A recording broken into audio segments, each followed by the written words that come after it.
황창현 신부님께 배우는 행복 나침반입니다. 행복 특강 가르침 배우기를 시작하겠습니다.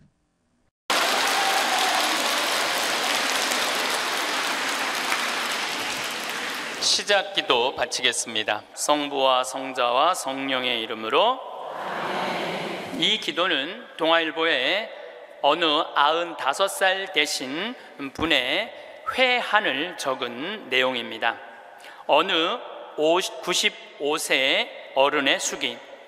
나는 젊었을 때 정말 열심히 일했습니다. 그 결과 나는 실력을 인정받았고 존경을 받았습니다. 그 덕에 65세 때 당당한 은퇴를 할 수 있었죠.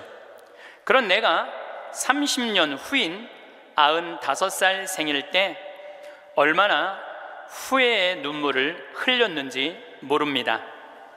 내 65년의 생애는 자랑스럽고 떳떳했지만 이후 30년의 삶은 부끄럽고 후회되고 비통한 삶이었습니다. 나는 퇴직 후 이제 다 살았다, 남은 인생은 그냥 덤이다 라는 생각으로 그저 고통 없이 죽기만을 기다렸습니다. 덧없고 희망이 없는 삶, 그런 삶을 무려 30년이나 살았습니다. 30년의 시간은 지금 내 나이 95세로 보면 3분의 1에 해당하는 기나긴 시간입니다. 만일 내가 퇴직할 때 앞으로 30년을 더 살 수 있다고 생각했다면 난 정말 그렇게 살지는 않았을 것입니다. 그때 나 스스로가 늙었다고, 뭔가를 시작하기에는 늦었다고 생각했던 것이 큰 잘못이었습니다. 나는 지금 95살이지만 정신이 또렷합니다. 앞으로 10년, 20년을 더 살지 모릅니다. 이제 나는 하고 싶었던 어학 공부를 시작하려 합니다. 그 이유는 단 한 가지, 10년 후에 맞이하게 될 105번째 생일날 95살 때 왜 아무것도 시작하지 않았는지 후회하지 않기 위해서입니다. 성부와 성자와 성령의 이름으로 아멘. 우리가 죽는 날만 기다리는 사람은 사는 게 재미가 하나도 없어요. 죽는 날만 기다리는 사람은. 근데 이분은 65살에 은퇴하고 나는 죽는 날을 이제 죽을 거야. 그리고 몇 년 동안 죽는 날을 기다렸느냐면 30년 동안 죽는 날을 기다린 거야. 95살까지. 그러니까 30년 동안 돌아보니까 그 30년이 너무나 멀쩡했거든. 그 너무 아까워. 30년이. 내가 죽는 날만 기다리지 말고 65살서부터 95살 때까지 정말로 먹고 마시고 놀았다면 얼마나 행복했겠어요. 근데 이분은 그러지 못했던 거예요. 늘 드리는 말씀이지만 이제 60 되신 분들은 100살까지 삽니다. 60 되신 분들은 40년 남았어요. 50 되신 분들은 110살 삽니다. 내가 51인데 내가 몇 년 남았느냐면 59년 남았어요. 내가 59년. 이제까지 산 것도 아니에요. 40살들은 120살까지 살 겁니다. 그제 여러분들 먹는 당뇨병 안에 그 약 안에 기가 막힌 좋은 물질이 있대요. 당뇨병 안에. 그래서 그 약을 잘만 이제 컨트롤하면, 그 약을 잘 먹으면 120살까지 사는데 별 문제가 없다는 거예요. 러시아에서는 노화 물질을 느리게 하는 약을 개발해낸 거예요. 그래서 이 약을 먹으면 70살이 돼도 안 늙는 거야. 70살이 돼도 20살 같이 몸매가 좋고 피부도 좋다는 거예요. 이제 이 약을 먹기 시작하면은, 제가 아까 말씀드렸듯이 세상은 완전히 새로운 세상이 펼쳐지고 있는 거예요. 그래서 미래 학자들이 앞으로는 애를 몇 살에 낳는 게 가장 합리적이냐면은 70살에 낳는 게 가장 합리적이라는 거예요. 70살에 애를 낳는 게. 그런데 저는 여기에 전적으로 동의합니다. 여기 지금 7, 80 되신 분들 다 20살에 시집 가셔서 애 낳고 살았을 거예요. 그럼 생각을 해봐요. 20살에 애 낳았고 행복한 거냐? 애 1살 때 행복하고 그 다음부터 자식 때문에 평생 속 새까맣게 끓고 사는 거예요. 여기 있는 분들 말을 안 해서 그렇지 얘기해보면은요, 지금 평생 자식 때문에 속 썩고 사는 분들 많을 거예요. 생각을 해봐라. 내가 100살까지 살면은 20살부터 100살까지 80년 동안 자식 때문에 속 썩고 사는 게 나요? 아니면은 늙음하게 70에 나가고 한 30년 보다가 죽는 게 나요? 어느 게 나요? 어느 게 나요? 늙음하게 자식 보다가 죽는 게 훨씬 나은 거예요. 저는 그래서 70에 애 낳는 게 좋다고 생각이 들어요. 70에 애 낳는 게. 4년 전에 우리나라가 100살 이상이 1,800명이었어요. 여자가 1,700명, 남자가 100명이에요. 100명. 여자들이요 안 죽어요. 여자들이 이상하게. 그런데 작년에 우리나라가 100살 이상이 몇 명이냐면은 15,000명이에요. 15,000명. 이제는 제가 보기엔 총알같이 이제 100살 이상이 50만 명, 100만 명 시대도 온다는 거예요. 100살 이상이. 근데 80살까지는 괜찮아요. 오래는 데도 있고 갈 때도 있고. 근데 80살이 넘으면은 갈 데도 없고 올 데도 없어요. 80살이 넘으면은. 그러니까 80살 넘는 분들 대부분은 어떻게 사느냐 하면은 뒷방에 앉아갖고 하루 종일 앉아있는 거. 뒷방에 앉아갖고. 그럼 뒷방에 하루 종일 앉아있는 분들 웃을 것 같아? 안 웃을 것 같아요? 안 웃어요. 웃을 일이 있어요? 혼자 하하하 하고 뭐 방에서 뭐하고 그렇게 웃어요? 안 웃어요. 그러니까 하루 종일 한 번도 안 웃는 건 문제도 아니야. 일주일 내내 한 번도 안 웃어. 일주일 내내 한 번도 안 웃는 건 문제도 아니야. 80살에서부터 90살까지 10년 동안 한 번도 안 웃고 사는 할머니들 많아요. 그런 할머니들은 90살 때 보면 얼굴이 어떤 줄 알아요? 이러고 산다니까.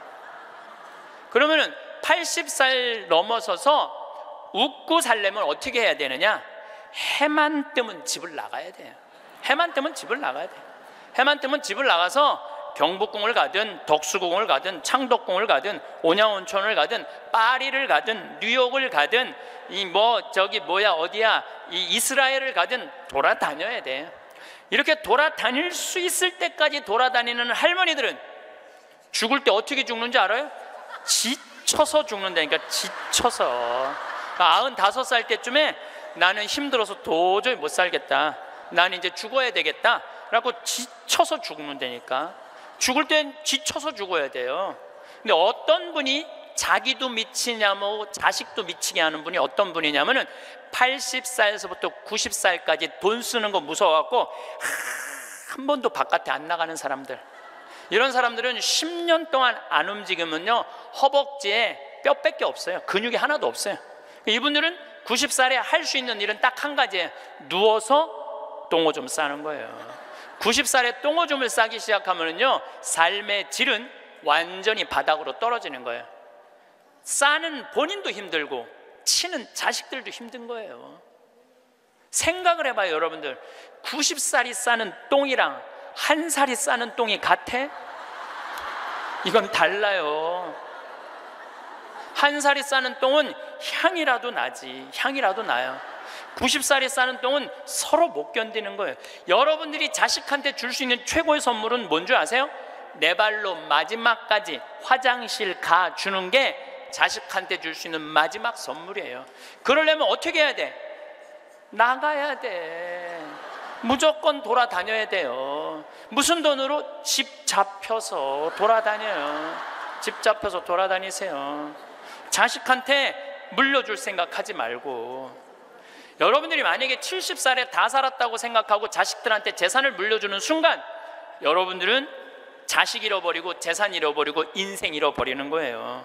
여러분들 70살에 자식들한테 재산 주면은 자식이 계속 찾아오고 용돈 주고 찾아와요? 안 찾아와요? 용돈도 안 주고요 찾아오지도 않아요. 그래서 이번 10월 2일 날 노인의 날 무슨 법이 발효가 됐느냐면 불효자 방지법이 발의가 됐어요. 불효자 방지법. 불효자 방지법이 뭐냐면은 내가 재산 주고 다 줬는데, 집도 줬는데 자식이 용돈도 안 주고 찾아오지도 않으면 내가 준 재산, 내가 준 집을 다시 찾아올 수 있는 법 아니에요. 예, 그냥 다시 찾아올 수 있는 건, 넌 용돈도 안 주고 나 책임도 안 지니까 원래 내 자산이니까 내 다시 갖고 올게. 그런데 70살이 넘어서 법원에 다시 재산, 준 재산 찾아오겠다고 법원에 소송 걸 수 있는 할머니들이 몇 명이나 될 것 같아요? 그냥 참고 사는 거예요. 참고, 속은 새카맣게 참고 사는 거야. 그러니까 가만히 보니까 만만한 게 나야, 나. 예, 왜냐하면 저 신부님한테 찾아가면 저 신부님은 나를 받아줄 것 같은 생각이 드는 거지. 그러니까 나한테 70살 넘은 분들이요, 전화해갖고요, 신부님 사정 얘기 다 해요. 나 자식들한테 재산 주고 다 줬는데 자식들 박사 사업하고 잘 사는데 나 찾아오지도 않는다고. 그런데 나 너무 멀쩡하다고, 나 아직도 건강하다고, 나 평창에 갖고 설거지도 할 수 있고 빨래도 할 수 있고 다 할 수 있다는 거예요. 청소도 할 수 있고. 그래서 나 신부님하고 같이 살고 싶다는 그런 분들 많아. 요즘 나하고 살자는 여자가 너무 많아.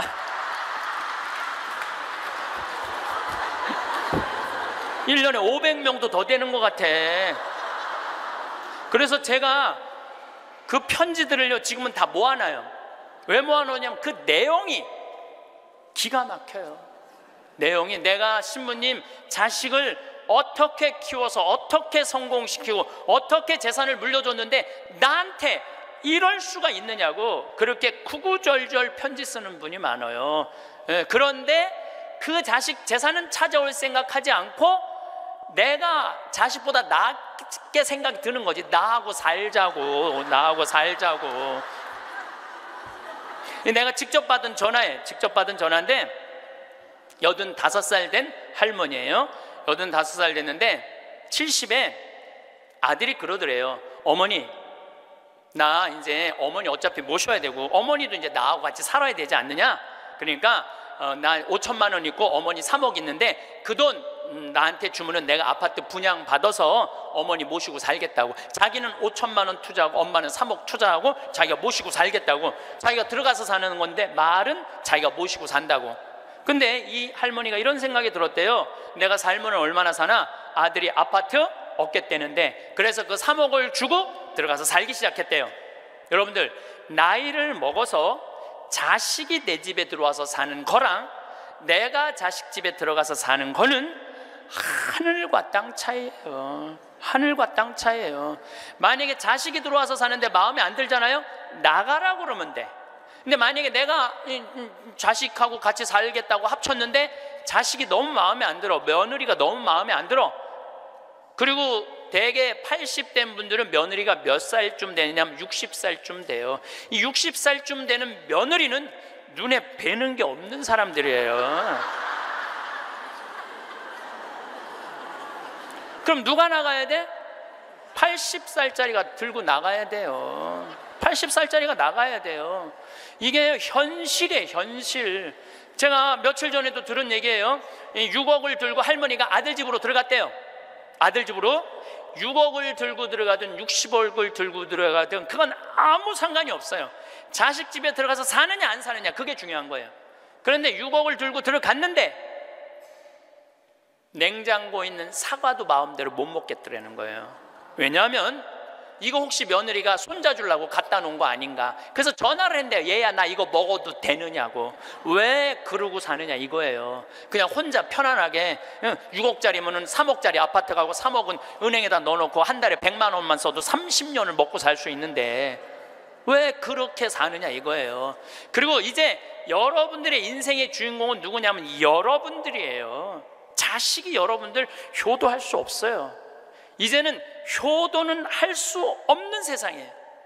제가 아주 단언을 합니다. 여러분들 효도는 할 수도 없고 받아 먹을 수도 없는 세상이에요. 생각을 해봐요. 여러분들 110살까지 산다고 생각을 해봐. 110살 먹은 엄마가 90살 먹은 아들한테 전화해갖고 얘야, 너 왜 나 요즘 안 찾아와? 그러면은 90살 먹은 아들이 당황스러울 거예요. 엄마 아직도 안 죽은 건가? 죽었는지 안 죽었는지 지금 헷갈리는데, 가끔씩 엄마가 전화해갖고 너 왜 나 안 찾아오냐면 아들이 90살 먹은 아들이 당황스러울 것 같아, 안 당황스러울 것 같아요? 살았는지 죽었는지도 몰라요. 90살 된 아들은.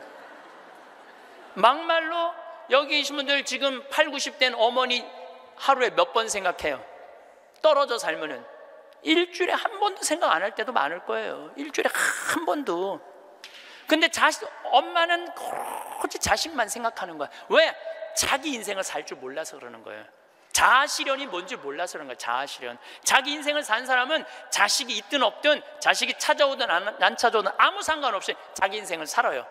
근데 자기의 삶이 없는 사람은 오로지 자식만 쳐다보고 110살 때도 90살 먹은 아들한테 너 왜 나 안 찾아와? 나 너밖에 없는데. 그럼 아들이 엄마가 지금 죽었다가 살아난 건지 살았다가 죽은 건지 이거 헷갈린다니까요, 아들이. 이제는 효도는 없는 시대, 효도는 없는 시대예요. 그러니까 이제 85 된 분이 70살 때 들어가서 아들하고 살기 시작했대요. 근데 75이 돼도 안 죽고 80이 돼도 안 죽더래. 근데 나이를 먹으면 먹을수록 여러분들 돈이 더 필요해요. 돈이 더 필요해. 나이를 먹으면 먹을수록. 그래갖고 83살에 아들한테 500만 원만 달라고 그랬대요. 왜냐하면 3억을 줬으니까 500만 원을 달라고 그럴 자격이 있는 거죠. 근데 그때부터 아들이 2년 동안 말을 안 하더래요. 말을 안 하더래요. 저는 아들 편이에요. 생각을 해봐요, 여러분들. 이 아들은 엄마하고만 살아요? 60살 된 며느리하고 사는 거예요.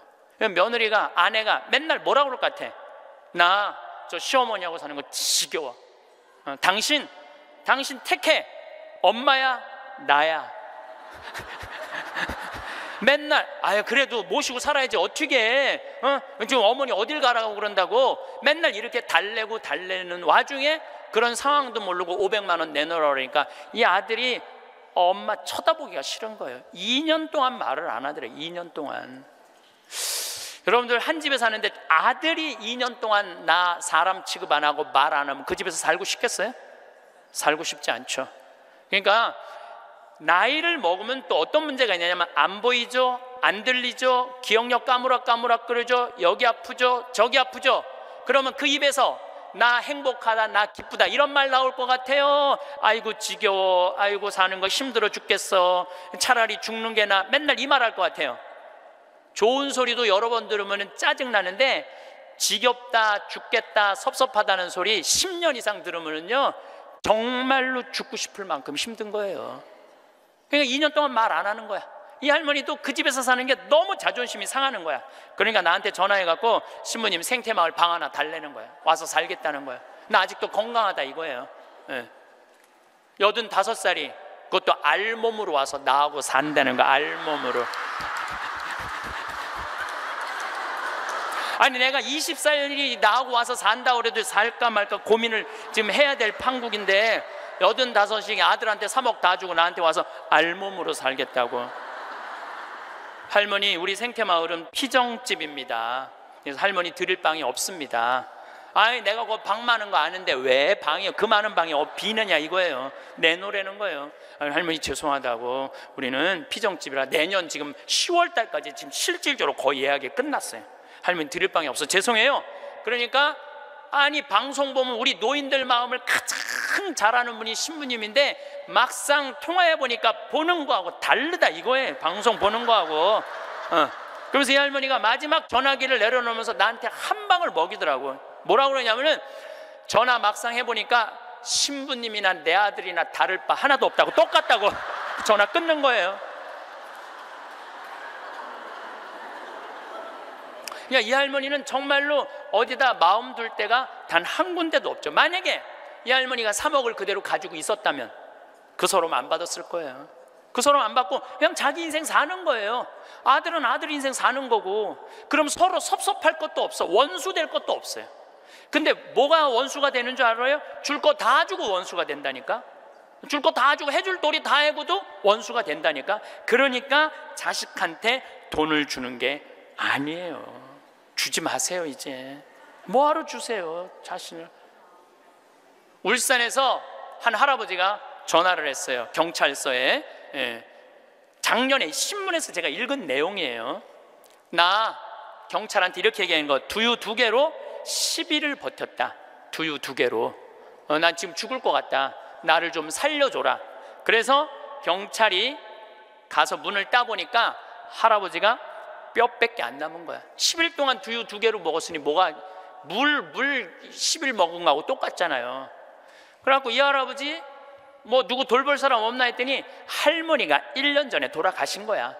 여기 우리 할아버지들 많이 와서 앉아 계신데 여러분들 오늘 강의 다 까먹어도 좋아. 정말로 다 까먹어. 이것만 안 까먹으면 돼요. 여러분들은 무슨 일이 있어도 할머니보다 하루 먼저 죽어야 돼. 무슨 일이 있어도 누구보다 먼저 죽어? 할머니 죽으려고 그러면 너 죽지 마. 나 죽기 전에 죽지 마. 예. 그리고 먼저 죽어야 돼요. 그러니까 여기 효자 열보다요 악처 하나가 낫다니까요. 효자가 하루 종일 같이 있어줘요? 같이 잠자줘요? 못하는 거예요. 악처가 같이 밥 먹어주고 같이 있는 거예요. 그러니까 여기 오늘 할아버지들은 제발 할머니들 가슴 아픈 일 하지 마세요. 그냥 마누라가 시키는 대로 하고 사세요. 머리 깎으라고 그러면 가서 머리 깎고, 목욕하라면 목욕하고, 내복 추우니까 내복 입으라면 내복 입고, 내복 벗으라면 벗고, 그냥 시키는 대로 하고 사세요. 시키는 대로.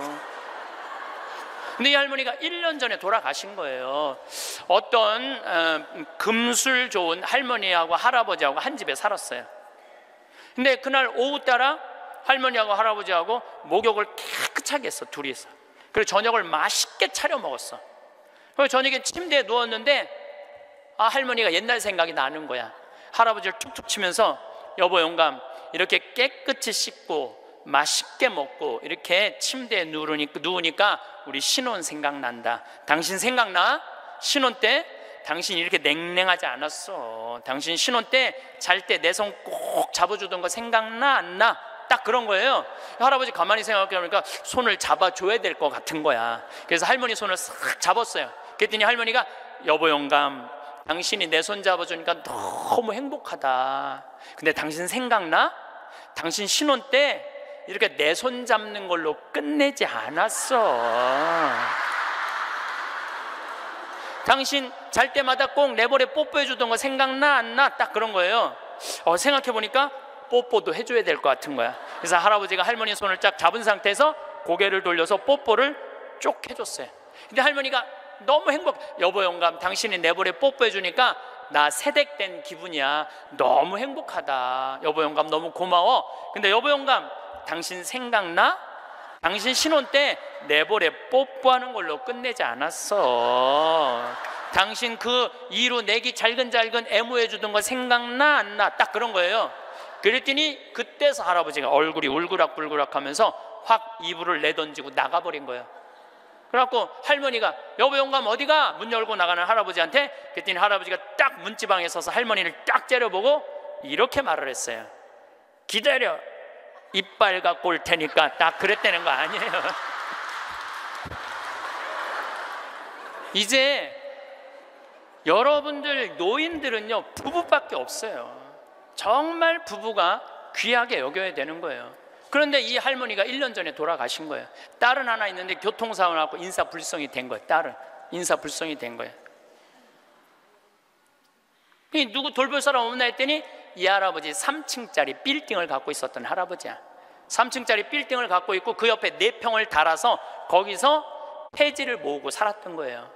거기서 월세도 나오는데 이 할아버지는 버는 법은 배웠는데 쓰는 법을 못 배운 할아버지예요. 쓰는 법을 못 배운 할아버지. 여기 계신 분들도 많습니다. 많아요.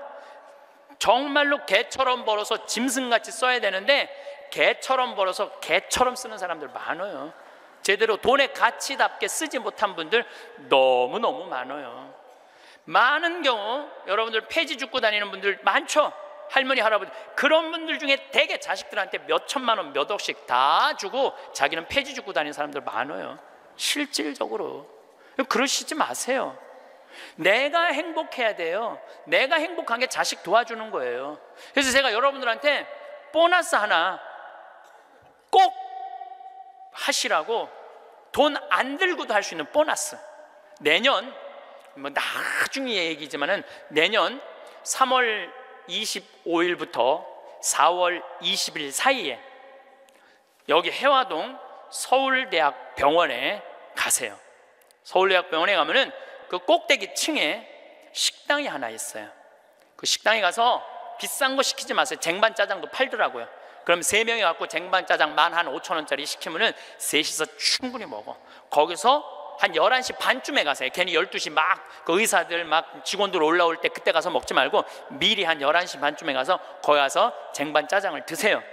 왜 거기서 쟁반짜장을 먹으라고 말씀드리느냐 하면은 거기서 보이는 경치가 경복궁, 창덕궁, 창경궁, 비원, 청와대까지 다 보이는데 막 새순이 막 돋아날 때 그 경치가요 너무 멋있어요. 나도 서울대병원에 이제 1년에 한 번씩 강의를 가는데 거기서 식사 대접을 받았는데 거기서 밥을 먹는데 이렇게 내려다 보니까요 조선 27대 왕 부럽지 않더라고요. 거기서 아니 어떤 왕이 거기서 내려다보고 왕궁을 내려다보고 밥을 먹는 사람이 어디 있어. 꼭 기억하셨다가 내년에는 돈 드는 게 아니야. 그냥 전철 타고 가서 그냥 들고 올라가서 몸빼바지 입지 말고 그날은 좀 럭셔리하게 입고 그날은 좀 럭셔리하게 입고 내려다 보세요. 얼마나 아름다운가. 조선의 왕궁이 얼마나 멋있는가. 돈 안 들고도 볼 수 있는가. 정말 그런 데가 없어 세상에. 그런 데 가세요. 그리고 우리나라는 그렇게 멋있는 데가 너무 많아요. 너무 많아요. 돈 많이 안 들고도 하루에 그저 5,000원, 10,000원만 들고 여기 춘천 막 벚꽃 필 때 전철 타고 춘천만 갔다 와도 얼마나 멋있어요. 나중에 하지 말고 제발 무슨 돈으로 집 잡혀서 나중에 하지 말고 제발 그렇게 좀 다녀오세요. 저는 이번에 남이섬을 2번을 갔다 왔어요. 남이섬을 2번을 갔다 왔는데 정말 멋있더라고요. 여러분들 내년 봄에 남이섬은 도시락 싸갖고 가도 되더라고. 도시락 이렇게 싸서 뭐 김밥 이렇게 싸갖고 마음 맞는 친구들이랑 갔다가 오세요. 매일 그렇게 다니세요. 그렇게 다녀봤자 하루에 뭐 5,000원, 10,000원밖에 안 돼. 신부님 그렇게 다 썼는데 그때도 안 죽으면 어떻게 해요? 걱정하지 마세요. 돈 다 썼는데도 그때도 안 죽으면 국가에서 용돈 20만 2,600원 나온다. 걱정하지 마세요. 그거 받아 쓰면 되죠. 뭘 걱정을 해요. 빚만 안 지면 돼. 근데 빚지는 것도 가만히 보면 나이 먹어서 빚지는 것도 본인이 빚지는 게 아니에요. 다 욕심 때문에 빚지는 거야. 자식 때문에 빚지는 거야. 얼마 전에도 할머니 할아버지들이 뭐 어디 해갖고 뭐 1,700억인가 다 사기로 날린 사람들, 사기만 안 당하면 돼요. 사기 당하는 이유도 여러분들이 다 욕심 때문에 당하는 거. 늙어서 무슨 투자를 해. 그냥 쓰다가 저기 또 돈 떨어지면 국가에서 하면 나오면 되지. 인터넷에 이런 모임도 있대요. 쓰죽해도 있대. 쓰죽해. 쓰다가 죽자. 이런 무슨 투자를 해. 괜히 쓸데없이 조이팔한테 투자해갖고 돈 날리고 그러지 마시고 그냥 맛있는 거 먹고 경치 좋은 데 다니고 그렇게 쓰세요. 제가 10년 전에 53,000원 나올 때 여러분들한테 이렇게 얘기했어요. 앞으로 20만 원 받는 시대가 올 겁니다. 이제 20만 원 나왔죠? 제가 또 말씀드릴게요. 앞으로 10년 후에 여러분들 60만 원에서 70만 원 나와요. 왜? 우리나라하고 경제가 비슷한 나라들은 다 지금 노인연금이 60에서 70만 원 정도 다 나와요. 우리나라하고 경제가 비슷한 나라들은. 우리나라만 안 하고 있는 거예요. 우리나라만 노인들한테도 안 하고 경찰한테도 안 하고 뭐 청소하는 사람들 아주 돈 안 주는 거지. 이거 다 올라와야 돼. 그리고 지금 기업에 있는 돈들 다 세금으로 뺏어갖고 그 돈 힘든 사람들한테 다 나눠줘야지 선진국으로 가요. 선진국으로 가는 길은 그 길밖에 없어요.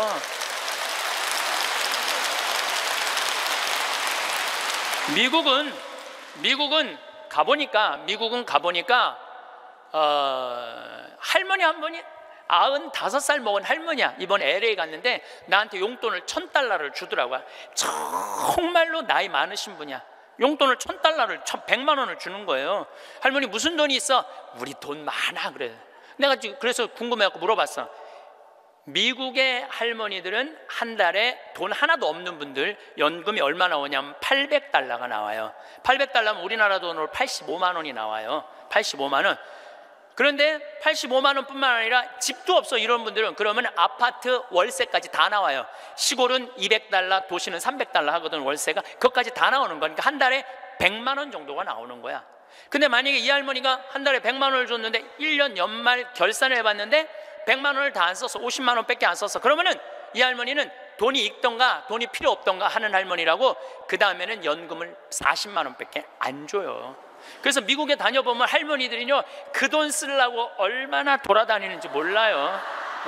그러니까 쓰죽해가 생기는 거야. 쓰다 죽자. 그러니까 나한테 용돈도 $1,000씩 주는 거죠. 내가 그 할머니한테 5년 전에도 나한테 만나서 그랬대요. 그래서 할머니 손을 잡고 할머니 내가 한 5년 후에 여기 또 올 것 같은데 그때 또 봐요. 그랬더니 그때는 좀 생각을 해봐야 될 것 같아 그러시더라고요. 100살 때는 생각을 해봐야 되겠다 이거죠. $30,000가 통장에 넘었으면요 연금을 안 줘요 미국도. 그러니까 자기 통장에 3천만 원 밑으로 자꾸 만드는 거예요. 쓰라는 거예요. 근데 우리나라도 그렇게 갑니다. 분명히 그렇게 가요. 그리고 우리나라가 부정적인 요소도 많지만은 제 판단에는 앞으로 전 세계에서 가장 발전한 나라 중에 하나예요 우리나라가. 그러니까 걱정하지 마세요. 예수님이 걱정하지 말라고 해도 뭘 이렇게 쓸데없는 걱정을 많이 하고 그래.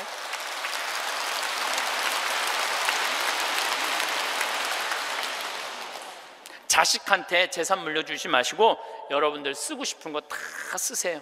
여행 다니고 싶은 거 여행 다니고 먹고 싶은 거 있으면 먹고 없으면은 안 쓰면 되지. 없으면 안 쓰면 돼요. 근데 있는데도 못 쓰는 사람들한테 하는 얘기예요. 있는데도 못 쓰는 사람들한테, 못 쓰는 분들한테 하는 얘기예요. 이제는 부모 자식 사이에 효도는 없어요. 아까도 말씀드렸지만 사랑밖에 없어요. 사랑만 남는 거예요. 부모 자식이 어렸을 때 얼마나 사랑했느냐 사랑하지 않느냐에 따라서 늙어서 자식이 찾아오느냐 찾아오지 않느냐가 결정되는 거예요. 나는 우리 어머니 아버지를 참 잘 만났어요. 참 좋은 어머니 좋은 아버지.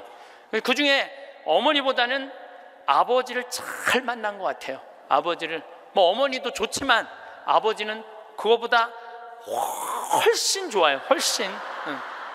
난 어렸을 때 아버지하고 매일 미꾸라지 잡으러 다니고 메뚜기 잡으러 다니고 도토리 밤 주스러 다녔던 기억이 참 많아요. 그리고 시험만 우리는 시험 못 봤다고 혼났던 적이 한 번도 없어. 그런데 어쨌든 시험만 끝나면 아버지가 짜장면을 사서 초등학교 때 우리는 항상 나는 한 달에 한 번은 아버지하고 짜장면을 먹으러 갔어요. 내가 2년 전에 우리 형이 둘이거든요. 형들한테 이제 무슨 같이 놀면서 나 어렸을 때 아버지가 시험 끝나면 꼭 짜장면을 사줬어. 나 막내라 그렇게 사줬는 것 같아. 그랬더니 형들이 그러는 거예요. 너도 먹었냐? 우리도 시험 끝나면 꼭 먹었는데? 그러더라고요. 생각해보니까 열받더라고요. 나는 한 달에 한 번 먹고 아버지는 한 달에 3번씩이나 먹었던가 생각을 해보니까. 그러니까 어렸을 때 미꾸라지도 어떻게 잡았느냐면은 논에 보면 웅덩이 있죠 옆에 거기 물 다 퍼내. 아버지하고 바가지로 다 퍼내면 그 진흙 안에 미꾸라지 많어. 그럼 그거 탁 잡아다 그 잡는 그 느낌이 얼마나 좋은지 몰라요. 미꾸라지가 진흙을 딱 잡으면은 미꾸라지가 꾸물쭉꾸물쭉하고 막 생기는 거 있잖아요. 우렁도 있고 참 행복한 시절 보냈어요. 그러니까 이제 아버지를 생각하면은 참 마음이 따뜻해요. 아버지를 생각하면. 근데 중학교 3학년 때 내가 옥상에서 밤에 담배를 피고 있는데 어험 소리가 들리더라고. 어험 소리가. 고개를 돌려보니까 아버지 뒷모습이야. 아버지가 내 담배 피는 걸 보고 내려가신 거예요. 너무 미안하더라고요. 왜냐하면 나는 손찌검 한번 하신 적 없는 아버지인데 그 좋은 아버지한테 담배 피는 모습을 중학교 3학년 아들이 보였으니 얼마나 미안해요. 아버지 쳐다보기가 정말로 얼굴을 들을 수가 없었어요. 근데 아버지가 하루가 지나도 말이 없고 이틀이 지나도 말이 없는 거야. 일주일이 지났는데도 말이 없으신 거예요. 그래서 난 이렇게 생각했어요. 깜깜해서 못 보셨나 보다. 이렇게 생각을 했어요. 근데 2주일이 됐는데 2주일째 누나가 나를 부르는 거예요. 막내야, 항상 저를 막내라고 불러거든요. 우리 집에서는. 막내야, 얘기 좀 하자.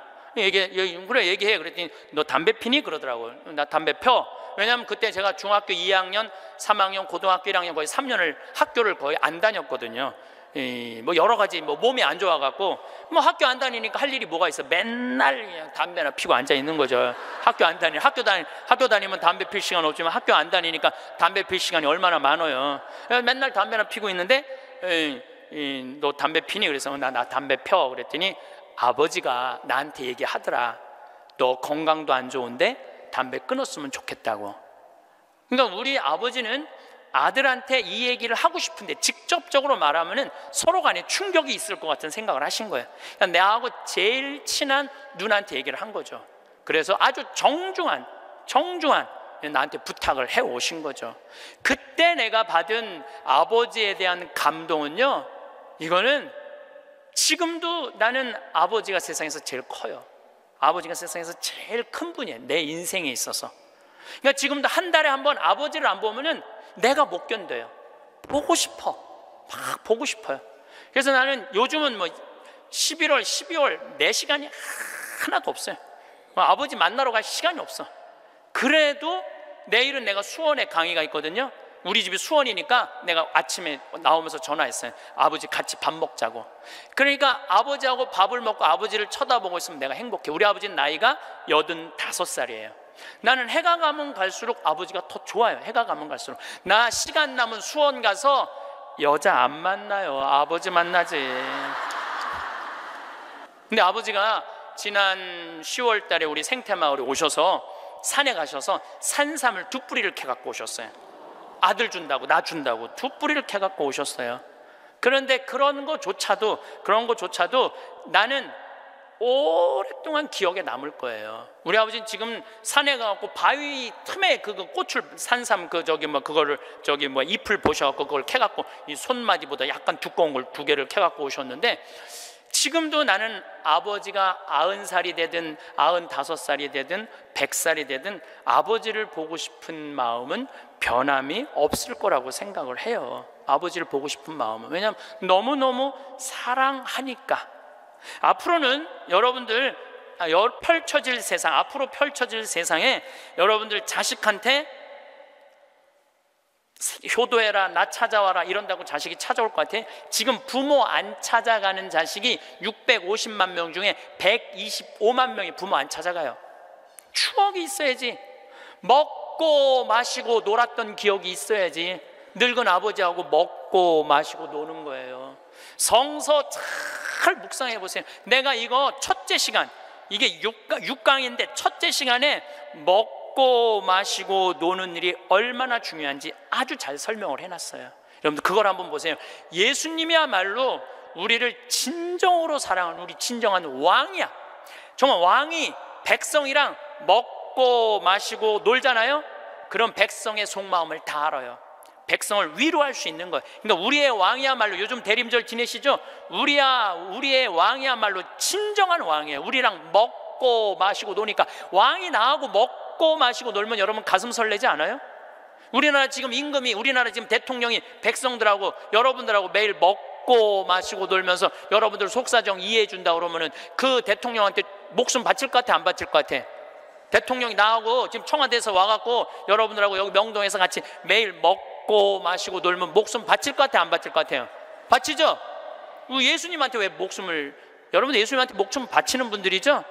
우리의 임금이야말로 진정한 킹 오브 킹, 왕 중의 왕이다. 저는 요즘 이 먹고 마시고 노는 거 묵상하면서 예수님을 더 사랑하게 됐어요. 참 좋으신 분이에요. 해리 리버맨이라는 할아버지가 있어요. 이 할아버지는 나이가 몇 살이냐면은 104살에 돌아가셨어요. 미국, 원래는 유태인이야. 폴란드에서 너무너무 가난하게 살다가 어디로 갔느냐면은 미국으로 이민을 갔어. 가갖고 뭐 정말 일을 많이 했어. 제조업도 하고. 근데 이제 77살에 은퇴를 했어요. 돈도 많이 벌고. 그래갖고 이제 미국에도 노인정이 있어요. 매일 노인정에 가갖고 할 일이 없으니까 맨날 체스를 뒀어요. 근데 81살에 같이 체스 두던 친구가 아파갖고 안 나왔어. 안 나와갖고 하루 종일 멍 때리고 있는데 거기에 자원봉사자가 할아버지 친구 안 나왔다고 하루 종일 가만히 앉아있지 말고 옆에 화실이 있는데 그 화실에 가서 그림 좀 공부 좀 해보고 그림 좀 그려보라고 그럽니다. 그랬더니 이 할아버지가 이런 말을 해요. 나는 태어나서 지금까지 단 한 번도 붓을 잡은 적이 없다. 먹고 살기 바쁜데 무슨 붓을 그리냐. 물감이 어떻게 생겼는지도 모르고 도화지, 캔버스가 어떻게 생겼는지도 모른다. 근데 내가 무슨 그림을 그리냐, 이 81살 나이에. 그래도 할아버지 한번 가서 구경이나 해보시라고. 그래서 할아버지를 살살 꼬셔서 화실에 갔어요. 근데 이 할아버지가 화실에 가서 붓을 보고 물감을 보고 캔버스를 보는 순간 어떤 생각이 들었느냐면은 어렸을 때 폴란드의 그 아름다운 경치를 그리고 싶었던 거야. 그래서 붓을 들어 그림을 그리기 시작을 했어요. 근데 이 할아버지가 색깔을 조합하고 그림을 그리는데 프랑스의 샤갈이라는 화가보다도 그림을 더 잘 그리는 거야. 그래서 이 할아버지 별명이 미국의 샤갈이에요. 그래서 이 할아버지가 뭐 배울 것도 없어. 기본적인 몇 가지만 하고부터 전시회를 했는데 101살까지 전시회를 해요. 근데 101살까지 전시회를 하는데 나이 먹으면 보통 전시회하면은 동네에서 그런 식으로 하잖아요. 근데 이 할아버지는 그런 전시회가 아니야. 그런 전시회가 아니라 어떤 전시회냐면 미국의 모든 미술관이 와서 이 할아버지 그림을 소장하고 싶어서 경매를 할 정도로 유명한 전시회를 해요. 101살 때 20일에 전시회를 할 때 기자 400명이 모였대요. 기자들이 물어봤대요. 할아버지한테, 할아버지 어떻게 이렇게 20일에 걸쳐서 이 세계적인 그림을 그릴 수 있느냐고. 할아버지 대단하다고. 그랬더니 이 해리 리버맨이라는 할아버지가 이런 말을 해요. 나는 내 그림이 유명한지 안 유명한지 난 잘 모르겠다. 근데 나는 81살부터 101살까지 내 인생은 가장 찬란하고 가장 행복했다. 내가 이렇게 그림을 그리면서 내 101살까지 살 수 있었던 것은 내 인생의 최대의 축복이다. 그리고 이 할아버지는 104살에 세상을 떠나세요. 여기 계신 모든 분들 지금 안에 재능이 있을 것 같아요, 없을 것 같아요? 재능이 있어요. 지금 60, 70, 80 되신 분들도 재능이 다 있으세요. 오늘 아침에 잠깐 보니까 할머니들이 시집도 냈던데, 이 한글 배워갖고 시집도 냈어요. 그런데 참 내가 보기에는 그분들 대단한 분들이에요. 뭔가를 나이를 먹어도 77살에 시금치네라는 시를 썼는데 참 멋있더라고요. 여기 계신 여러분들도 지금 안에 다 있어요. 다 있으니까 난 다 살았다, 죽을 날만 기다린다, 제발 이러지 마세요. 또 나중에 할 생각도 하지 말고 언제 해? 지금 하세요. 지금 책도 사서 읽고 글도 쓰고. 저는 문인 등단하고 이번엔 펜팔 회원이 됐어요. 글 쓰는 펜팔 회원이 됐어요. 너무너무 재밌어요. 글 쓴다는 게. 그 펜팔, 내 국제 펜팔 회원이 된 이유는 그 펜팔 회에는 되게 노벨상 받은 사람을 초대해서 강의를 들어요. 그런 강의를 듣고 싶어서 내가 회원 거기 심사해 갖고 통과가 돼 갖고 했는데, 정말 저도 나이를 먹었고 글 공부를 하면서 하루하루가 너무너무 신이 나는 거예요. 여러분들도 사는 것처럼 사세요. 제발 자식들한테 전화하고 그러지 말고, 그것도 110살에 전화해갖고 너 왜 나 안 찾아오냐 이러지 마시고 여러분들의 인생을 사시기를 바라겠습니다. 마침 기도로 제가 자식들하고도 가장 중요한 건 사랑입니다. 사랑에 관련된 성서 구절로 마침 기도를 바치겠습니다. 성부와 성자와 성령의 이름으로 내가 인간의 여러 언어와 천사의 언어로 말한다 하여도 나에게 사랑이 없으면 나는 요란한 징이나 소란한 꽹가리에 지나지 않습니다. 내가 예언하는 능력이 있고 모든 신비와 지식을 깨닫고 산을 옮길 수 있는 큰 믿음이 있다 하여도 나에게 사랑이 없으면 나는 아무것도 아닙니다. 내가 모든 재산을 나누어 주고 내 몸까지 자랑스레 넘겨준다 하여도 나에게 사랑이 없으면 나에게는 아무 소용이 없습니다. 사랑은 참고 기다립니다. 사랑은 친절합니다. 사랑은 시기하지 않고 뽐내지 않으며 교만하지 않습니다. 사랑은 무례하지 않고 자기 이익을 추구하지 않으며 성을 내지 않고 앙심을 품지 않습니다. 사랑은 모든 것을 덮어주고 모든 것을 믿으며 모든 것을 바라고 모든 것을 견디어 냅니다. 영광이 성부와 성자와 성령께 성부와 성자와 성령의 이름으로 아멘. 감사합니다. 남과 비교될 때 자존감을 유지하기 위한 몇 가지 연습을 추천드립니다. 이러한 연습을 통해 자기 자신에게 집중하고 긍정적인 변화를 이끌어낼 수 있습니다. 1. 자기인식 강화 연습. 남과 비교될 때 느껴지는 감정을 기록합니다. 그 감정이 어디서 비롯되었는지, 왜 그런 느낌이 드는지 탐색합니다. 이를 통해 비교하는 순간마다 스스로에게 집중하게 되고 감정을 더 객관적으로 바라볼 수 있습니다. 나만의 강점 리스트 작성하기. 자신이 잘하는 것과 성취한 일들을 적어두고 자주 읽습니다. 스스로의 강점을 인식하는 연습을 하면 타인과 비교할 때에도 자신만의 고유한 능력을 떠올리며 자존감을 지킬 수 있습니다. 2. 자기 긍정적 대화 연습. 긍정적 자기 대화하기. 남과 비교되는 순간 나는 충분히 가치 있다. 나는 내 속도대로 성장하고 있다와 같은 긍정적인 문장을 자주 반복합니다. 이는 뇌에 긍정적인 신호를 보내며 자존감을 유지하는 데 도움을 줍니다.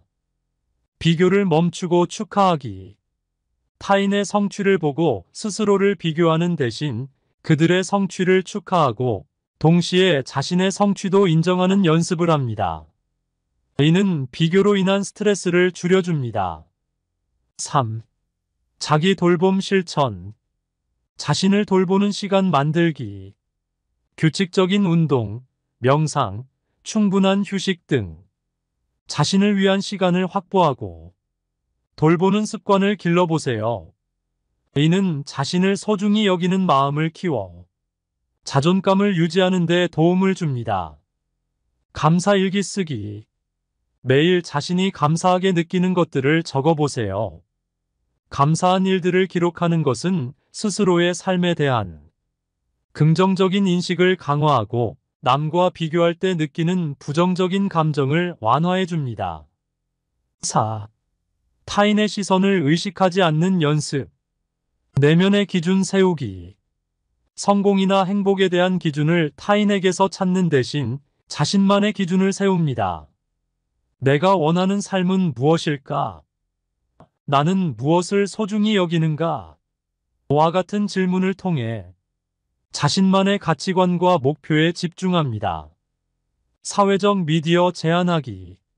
소셜미디어를 통해 타인과 끊임없이 비교하는 습관을 줄이기 위해 소셜미디어 사용 시간을 제한하거나 비교를 유도하는 계정을 정리하는 것도 좋은 방법입니다. 5. 마음챙김 명상. 마음챙김은 현재의 순간에 집중하게 도와줍니다. 남과 비교하는 감정이 일어날 때 깊이 숨을 쉬며 현재 자신에게 집중하는 연습을 하면 감정을 진정시키고 자기 자신에게 다시 초점을 맞출 수 있습니다. 이러한 연습들은 자신에 대한 긍정적인 인식을 강화하고 남과 비교하는 순간에도 자존감을 유지할 수 있도록 돕습니다. 꾸준히 실천하면 비교로 인한 스트레스에서 벗어나 자신의 길을 보다 건강하게 걸어갈 수 있을 것입니다.